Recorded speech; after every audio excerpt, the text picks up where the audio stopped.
Sister Jessica, would you like to give a short, brief message to anyone who's looking for the will of God?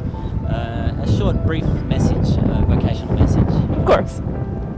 So, what I would like to focus on is a scene from the life of Jesus, where the Holy Family goes up to Jerusalem for Passover, and they celebrate the Passover. Jesus is 12 years old at this point, and afterwards they leave with a caravan, and they get a day's journey away, and they realize, we lost Jesus. Like, where's Jesus? And he's not with them. So Mary and Joseph start looking everywhere, and they go running back to Jerusalem. And they search for Jesus for 3 days, 12-year-old child, right? They look for him for 3 days. And they finally find him in the temple. And he's amongst the doctors and the teachers in the temple. He's asking them questions, and they're amazed by his wisdom. And so Mary comes up, she's like, "Son, why have you done this to us? Like, your father and I have been looking for you, sorrowing." And Jesus looks at her and he says, "Why were you looking for me? Didn't you know that I had to be about the things of my Father?" And that scene, I think, is a huge key to having the spiritual freedom of heart that we need, that you need, in order to be able to run after the call of God.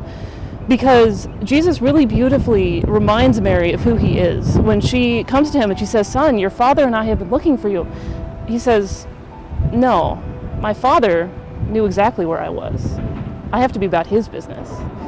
And that is something that I want to encourage you to really ponder and to really let sink into your heart, is that God is your Father. That you were not created for your parents. You were not created for your job. You were not created, even if you're called to marriage, you were not created for your husband or for your wife. You're created for God.